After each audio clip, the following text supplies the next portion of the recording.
प्रिय जिज्ञासु नमस्कार। आपका स्वागत है डॉक्टर पवन शुक्ला एजुकेशनलिस्ट नामक यूट्यूब चैनल पर। आइए आज हम बात करते हैं शिक्षण के स्तर की, जो आज का वीडियो का अंक है हमारा। इस वीडियो के अंक का आज का हमारा जो प्रकरण है वह है शिक्षण व अधिगम के स्तर। आप टीचिंग और लर्निंग के बारे में जानते ही हैं, जो levels of teaching and learning है हम उसकी आज बात करेंगे कि शिक्षण क्या है इसके बारे में आप जानते हैं, अधिगम क्या है इसके बारे में भी आप जानते हैं, स्तर क्या होता है, इसके लेवल्स क्या हैं उसके बारे में हम यहाँ एक बृहद चर्चा करेंगे, जो विद्वानों के प्रसंगों से लेकर के। फिर भी एक जनरल बात तो आप जान लीजिए कि जो स्तर की बात है वो मुख्यतः 4 स्तरों में बताया गया है, लेकिन जो आज का ट्रेंड चल रहा है, मैंने शिक्षा की जो व्यवस्था है उसमें 3 स्तरों का स्वीकार किया जाता है कि स्मृति स्तर, अवबोध स्तर और चिंतन स्तर का। तो जो स्मृति स्तर का शिक्षण होता है उसमें मेमोरी पर जोर दिया जाता है, रटने पर जोर दिया जाता है। अवबोध स्तर थोड़ा समझ की बात होती है, और जो चिंतन स्तर होता है उसमें करने की बात होती है, चिंतन की बात होती है, तर्क वितर्क की बात होती है। तो जरा सा इसकी ऐतिहासिकता को समझते हैं हम। तो लेवल्स ऑफ टीचिंग की एंड लर्निंग की बात करें तो हमें बिग्गी मॉरिस एल का नाम आता है, जिनका मैंने प्रसंग लिया है। मैंने इनकी किताब को पढ़ा और उसमें देखा, जो पुस्तक का नाम है उनका है learning theories for teachers. Learning theories for teachers, देखिए पुस्तक यही कहीं है मेरे पास, आपको दिखा दे कि क्या है इसमें। देखिए उस बहुत ही बेहतरीन, बहुत ही अच्छी किताब उन्होंने लिखी है, लर्निंग थियरीज फॉर टीचर्स। ये अधिगम के जो सिद्धांत हैं शिक्षकों के लिए क्या है, उनकी उपयोगिता, मॉरिस एल बिग्गी ने उसी के संदर्भ में बताया है। देखिए ये आपके सामने हम दिखा रहे हैं कि कैसे, ये देखिए यहाँ पर मेरे पास ये 4th एडिशन की किताब है, learning theories for teachers 4th edition, Morris L Bigge का पुस्तक है। इसको अध्ययन करने के पश्चात जो अभी तक जो आपको और शैक्षिक तकनीकी की किताबों में मिलेगा कि 3 स्तर हैं, तो इसमें उन्होंने बेहद तरीके से समझाया है कि नहीं 4 स्तर होते हैं, और उसको विस्तृत रूप से व्याख्या किया है। तो आप देखेंगे तो आपको भी विश्वास हो जाएगा कि नहीं, जो अधिगम है और शिक्षण है उसके 4 ही स्तर होते हैं। तो बिग्गी मॉरिस एल ने 1962 में लिखा था इस पुस्तक को, लेकिन हमारे पास जो पुस्तक है वो 82 का है पब्लिकेशन। उसी में हमने देखा कि 82, आप 62 भी समझ सकते हैं, 62 है। अपनी पुस्तक लर्निंग थियरीज फॉर टीचर्स में शिक्षण व अधिगम के 4 स्तर बताए हैं। उन्होंने कहा कि जो पहला स्तर है वह है autonomous development level. Autonomous development level का मतलब जो स्वामित्व विकास का स्तर है, जिसमें बालक अपना क्या है उसके अस्तित्व को थोड़ा बहुत समझने लगता है। जो बाल्यावस्था की बात, शैशवावस्था में जो विकास की बात होती है वह ऑटोनॉमस डेवलपमेंट लेवल के अंतर्गत आता है। तो अधिगम वहाँ भी होता है, शिक्षण वहाँ भी होता है, लेकिन थोड़ा सा हटके होता है। तो जो हमारा व्यवहारिक शिक्षण अधिगम की प्रक्रियाएं चलती हैं, तो उसमें पहले लेवल को हम थोड़ा बाहर कर रहे हैं अभी, लेकिन भविष्य में उसको भी आप शामिल करेंगे, क्योंकि जब आप देख रहे हैं प्री नर्स प्राइमरी की जो क्लासें चलने की बात नई शिक्षा नीति में चल रही हैं, तो उसमें आप पहले नंबर पर भी आएंगे कि ऑटोनॉमस जो डेवलपमेंट लेवल है इसकी भी बात होगी। और दूसरी बात, दूसरा लेवल उन्होंने कहा कि मेमोरी लेवल है, यानी स्मृति स्तर का जो है शिक्षण व अधिगम। और तीसरा explanatory understanding level of teaching and learning, यानी जो अवबोध का स्तर है। और जो उन्होंने चौथा स्तर बताया वह है एक्सप्लोरेटरी अंडरस्टैंडिंग और रिफ्लेक्शन लेवल। रिफ्लेक्शन यानी विमर्शी, यानी चिंतन का जो स्तर है, यह उन्होंने चौथा स्तर बताया है। अब देखिए इसमें वो कहते हैं कि जो प्रक्रिया होती है वो 0 से लेकर के, मतलब विचार शून्यता की प्रक्रिया, जो शिक्षण और अधिगम की बात होती है, जब हम आप किसी चीज़ को सिखाना चाहते हैं तो वहाँ विचार शून्यता की स्थिति से लेकर के विचार के जो विचारहीनता है यानी विचार शून्यता है, उससे आप विचारवान की स्थिति तक किसी प्रत्यय में जाते हैं। यही शिक्षण अधिगम के स्तर में होता है। तो यहाँ पर देखिए जो पहला लेवल है ऑटोनॉमस लेवल है। ऑटोनॉमस लेवल क्या है? Emphasises the importance of students feeling यह जो है जो विद्यार्थी हैं उनकी भावनाओं को बढ़ावा देता है, उनकी भावनाओं को संरक्षित करता है, उस पर बल देता है। And minimise the value of hard thinking, जो एम्पिरिकल नॉलेज की जो हार्ड थिंकिंग है डाटा की, उस पर वो मिनिमाइज करता है, उसकी ज़रूरत नहीं है, बल्कि उसकी भावनाएं क्या है। बालक को देखिए आप, बाल्यावस्था जब सीखना उसको बच्चे को प्रारंभ होता है तो वहाँ देखिए तो उसकी भावनाओं पर को आप अगर बढ़ाएंगे, उसको महत्व देंगे तो उसको प्रेरणा मिलेगी और वह प्रेरणा ही उसको सीखने के लिए महत्वपूर्ण भूमिका निभाती है। तो यहाँ जो ऑटोनॉमस डेवलपमेंट लेवल है that emphasises the importance of students feeling and minimise the value of hard thinking based on empirical data. और जो सेकंड लेवल की बात है ये हम मॉरिसेल विगी की पुस्तक से ही बता रहे हैं आपको, उन्होंने जो कहा है इसके बाद समझा रहे हैं। और दूसरी बात उन्होंने कहा कि the memory level is relatively thoughtless, जो स्मृति स्तर का शिक्षण है वह अपेक्षाकृत रिलेटिवली थॉटलेस, विचार शून्य होता है, उसमें विचार तर्क वितर्क की बात नहीं होती है, सीधा सीधा रटने की बात होती है।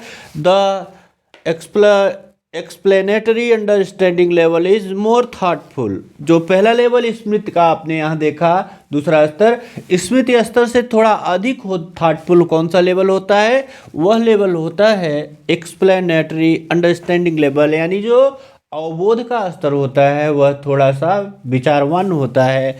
एंड द एक्सप्लोरेटरी अंडरस्टैंडिंग और reflection level is most thoughtful of all, जो तीसरा यानी जो चौथा स्तर बिग्गी जी के अनुसार बताया गया कि जो चिंतन या विमर्शी स्तर है वह बहुत ही, तीनों जो चार स्तर हैं उनमें सबसे अधिक विचारवान होता है और सबसे अधिक उसमें विचार विमर्श होते हैं, तर्क वितर्क होते हैं, चिंतन होता है। तो इन बातों को समझने के लिए मैंने एक चार्ट बनाया है जिनमें एक एक करके आपको मैं स्तरों को समझाने का प्रयास करूंगा कि स्मृति स्तर क्या है, अवबोध स्तर क्या है और चिंतन स्तर क्या है और उसमें किस प्रकार की प्रक्रियाएं चलती हैं, किस प्रकार का शिक्षण होता है। जरा सा हम इसको समझने का प्रयास करते हैं। तो देखिए जरा सा स्मृति स्तर के शिक्षण में आप देखें तो ये मानसिक अनुशासन के सिद्धांत पर चलता है। ये मेंटल डिसिप्लिन की जो थ्योरी है, जो बहुत ही प्राचीन सिद्धांत है मेंटल डिसिप्लिन का सिद्धांत, उसी के आधार पर यह चलता है।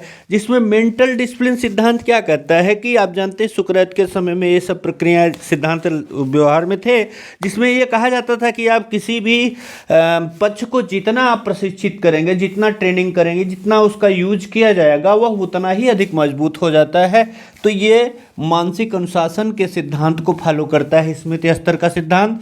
आप जानते ही हैं कि ये जो स्तर है यह विचारहीन होती है, यहाँ पर विचार शून्यता की बात होती है, कह सकते हैं आप विचारहीनता की बात होती है, बहुत कम विचार वितर्क तर्क वितर्क होते हैं। और यह सिर्फ संज्ञानात्मक यानी जो कॉग्निशन है आपका, जिसे आप जानते हैं कि आप नहीं देखे हों तो देख लीजिएगा, ब्लूम की टैक्सोनॉमी का मेरा वीडियो, जिसमें आप बेंजामिन एस ब्लूम के द्वारा जो शिक्षण अधिगम के जो पक्ष बताए गए हैं उसमें उन्होंने 3 पक्ष बताया, संज्ञान, अवबोध और क्रिया का, ना कॉग्निशन, अंडरस्टैंडिंग एंड रिफ्लेक्शन। तो ये तीनों स्तर इसी के उन्हीं के आधार पर यहाँ भी चल रहे हैं जो पक्ष बताया था उन्होंने। तो कॉग्निशन इसमें ज़्यादा महत्वपूर्ण होता है, यहाँ रटने पर जोर होता है। जो मेमोरी लेवल की टीचिंग होती है, जैसे प्राइमरी आप इसको भी समझ सकते हैं इस तरह से कि जो प्राइमरी लेवल का जो क्लासेज होती हैं, टीचिंग होती है, वो मेमोरी लेवल की टीचिंग होती है। जो थोड़ा सा मिडल यानी जो माध्यमिक का होता है, इंटरमीडिएट तक का, वो जो होता है अवबोध स्तर का। और जो हायर एजुकेशन है, आप इसको हायर एजुकेशन जो है वह चिंतन स्तर के शिक्षण में होता है। तो यहाँ एक एक करके आप देखिए। तो ये मेमोरी लेवल टीचिंग में जो स्मृति स्तर का शिक्षण है उसमें आपने देखा कि यहाँ मानसिक अनुशासन का सिद्धांत चलता है और विचारहीनता की बात होती है, विचार बहुत कम होते हैं, तर्क वितर्क बहुत कम होता है, ज्ञानात्मकता होती है इसमें, और केवल संज्ञानात्मक पक्ष पर बल दिया जाता है। और जो तथ्य प्रस्तुत किए जाते हैं विषय वस्तु वो तथ्यात्मक होता है। केवल पाठ्य वस्तु जो होती है वो तथ्यात्मक होती है, उसमें तथ्यों को जैसे 2 गुणे 2 4 2 पहाड़ा आपने देखा होगा, जो बचपन में जो पहाड़ा याद किया गया उस समय आप जानते नहीं थे कि 2 गुणे 2 4 कैसे होता है, 2 दूना 4, 2 3 6 कैसे होता था, उसको आप बाद में समझे हैं, लेकिन जब आपने याद किया था तो उस समय केवल उतना ही याद किया था।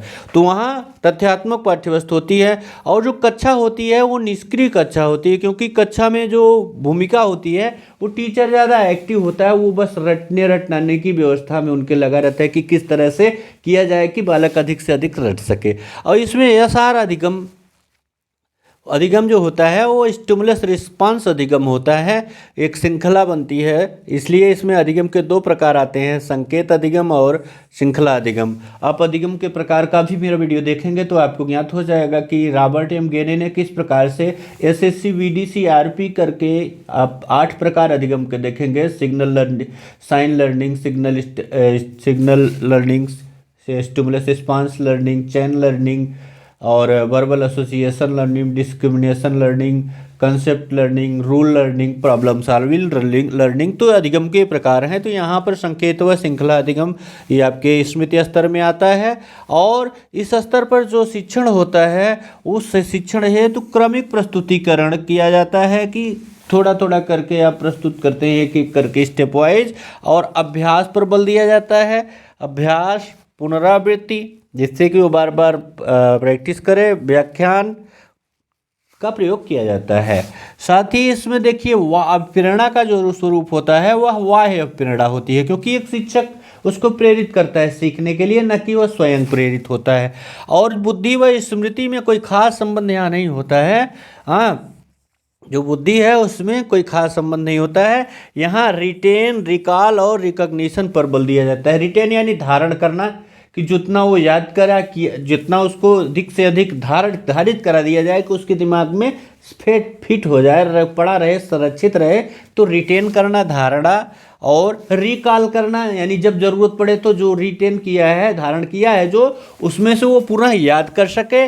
और रिकॉग्निशन, प्रत्याभिज्ञान कर लेना। हाँ, प्रत्याभिज्ञान, प्रत्यास्मरण और धारण, यानी परीक्षण जो होता है स्मृति स्तर का, वह परीक्षण मौखिक, लिखित या प्रत्यास्मरण और वाक्य पूर्ति का होता है। जो इसका परीक्षण किया जाएगा स्मृति स्तर पर, जो शिक्षण किया गया है प्राथमिक में, प्राथमिक स्तर के जो शिक्षण है, तो उसमें मौखिक, लिखित या प्रत्यास्मरण या वाक्य पूर्ति प्रकार के प्रशिक्षण इसको किया जाता है टेस्ट के द्वारा। दूसरा आप देखें जो इसका लेवल होता है, तो इसमें आप देखें तो जिसका आप प्राइमरी लेवल आप उदाहरण से समझ रहे हैं, और प्राइमरी लेवल, मिडल मतलब ये जो माध्यमिक का है, और उच्च तक है, उच्च स्तर का शिक्षण है। तो ये अवबोध स्तर जो होता है, यहाँ पर आप देखें तो ये विचार युक्त प्रक्रिया है। यहाँ विचार होते हैं, यहाँ विचार शून्यता और विचार पूर्णता के बीच की स्थिति होती है। तो यहाँ विचार विमर्श होते हैं।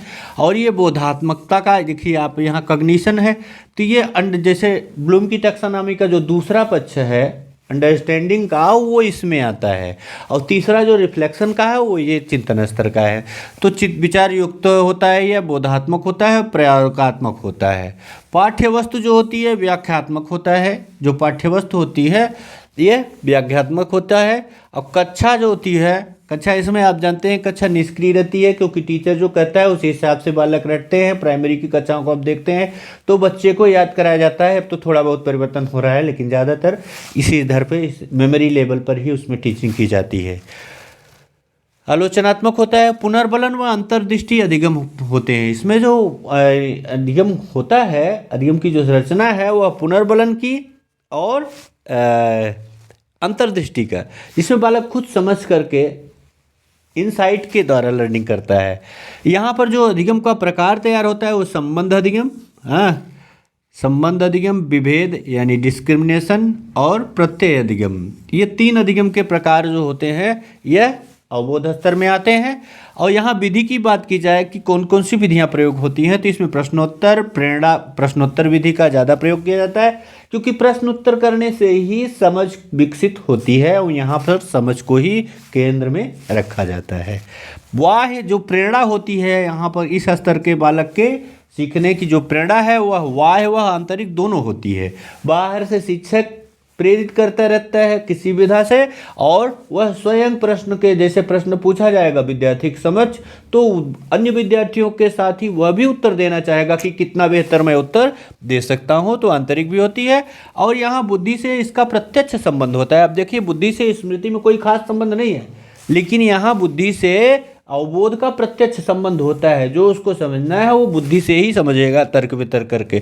जिस स्तर का जो शिक्षण है उसका परीक्षण कैसे किया जाए कि क्या सीखा, उसके लिए लघु उत्तरीय प्रश्न रखे जाते हैं, सत्य असत्य आधारित प्रश्न रखे जाते हैं, मैचिंग टाइप के मिलान तरह प्रश्न रखे जाते हैं, चयन व पूर्ति के लिए रखे जाते हैं कि चयन करो और उसमें भरो, fill in the blanks type के। अब हम तीसरे स्तर की बात करें, चिंतन स्तर का। हम एक एक करके इन स्तरों को जो प्रतिमान है उसको प्रस्तुत करेंगे, लेकिन यहाँ पर अभी स्तरों की बात की जा रही है। तो चिंतन स्तर देखें तो चिंतन स्तर यह पूर्ण विचारवान स्तर होता है, और यहाँ संज्ञानात्मक क्षेत्र सिद्धांत इसका आधार होता है। जो कॉग्निटिव फील्ड थियरी है इसका आधार है, और जो इसका विश्लेषण संश्लेषण मूल्यांकन इसका उद्देश्य होता है। इसका उद्देश्य विश्लेषण है, संश्लेषण है और मूल्यांकन है। जबकि आप जानते हैं कि इसका उद्देश्य केवल ज्ञानात्मक था, कॉग्निटिव था, और इसका बोधात्मक व प्रयोगात्मक था। लेकिन इसका क्या है, इसका उद्देश्य क्या है, इसका उद्देश्य संश्लेषण करना, विश्लेषण करना और मूल्यांकन करना। विश्लेषण, संश्लेषण और मूल्यांकन करना इसका उद्देश्य है। और जो पाठ्यवस्तु होती है चिंतन स्तर की, वो पाठ्यवस्तु चिंतनपूर्ण होती है। यहाँ पर ऐसी अधिगम सामग्री का निर्माण किया जाता है जो प्रोग्राम्ड लर्निंग आप जानते हैं, प्रोग्राम इंस्ट्रक्शन होते हैं, इस तरह के तैयार किए जाते हैं कि उस पाठ्यक्रम को, उस पाठ्यवस्तु को, अधिगम सामग्री को देखने के पश्चात उसमें जरा सा भी कुछ बल लगाना हो तो वहाँ चिंतन की बात होती है। और कक्षा परिवेश जो होता है वह विवादास्पद होता है। विवादास्पद इसलिए कहा जा रहा है कि उसमें तर्क वितर्क चिंतन होगा तो तर्क होगा, और तर्क होगा तो वाद विवाद की स्थिति हो सकती है, तो इसलिए विवादास्पद होता है। यहाँ जो अधिगम होता है चिंतन स्तर में वह नियम और समस्या समाधान अधिगम होता है। चिंतन स्तर में जो अधिगम आता है अस्तित्व में वह नियम अधिगम, रूल लर्निंग और प्रॉब्लम सॉल्विंग लर्निंग यहाँ होते हैं। यहाँ पर जो विधियाँ प्रयोग की जाती है वो विचार विमर्श है, वाद विवाद है, और प्रेरणा इसकी आंतरिक होती है।